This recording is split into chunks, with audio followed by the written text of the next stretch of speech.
क्या आपको पता है कि हमें कलयुग में श्राप क्यों नहीं लगता है? नहीं पता ना? तो चलिए आज के इस वीडियो में हम आपको यही बताने वाले हैं। हम आपको बता रहे हैं कि कलयुग का आरंभ आज से करीब 5000 वर्ष पहले हुआ था और इसका अंत होने में कम से कम 1,25,000 वर्ष बाकी है। तो आप यह कैसे समझ सकते हैं कि कलयुग में श्राप नहीं लगता है?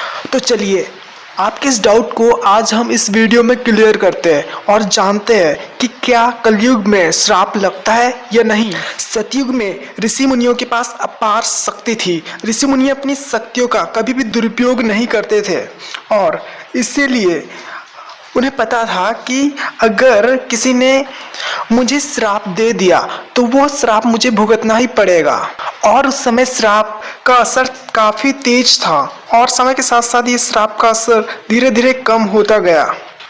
उस समय केवल ऋषि मुनि ही नहीं बल्कि साधारण इंसान भी तप आदि किया करते थे और जिसके बलबूते पर उन्हें अपार शक्ति प्राप्त होती थी।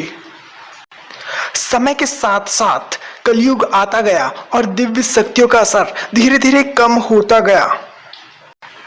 पाप बढ़ने की वजह से श्राप का असर भी धीरे धीरे कम होता चला गया और फिर इंसान अपनी दिव्य शक्तियां धीरे धीरे खोता चला गया।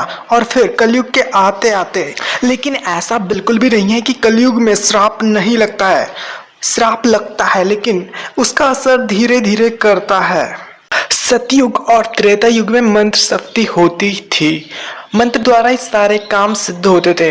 द्वापर में मंत्र शक्ति धीरे धीरे कमजोर होती चली गई और तंत्र शक्ति बढ़ गई और कलयुग में मंत्र शक्ति धीरे धीरे समाप्त हो गई और तंत्र और यंत्र शक्ति प्रभावी हो गई। और कलयुग में पापों का लगातार बढ़ने के चलते तंत्र शक्ति भी धीरे धीरे समाप्त हो गई और अब केवल यंत्र शक्ति ही रह गई। और फिर इसके बाद हम अब कलयुग में चारों तरफ यंत्र शक्ति का ही बोलबाला है। कलयुग में मंत्र शक्ति या दिव्य शक्तियों के अभाव के कारण इंसानों को श्राप नहीं लगते या फिर यूं कहे कि बहुत ही धीरे धीरे लगते हैं।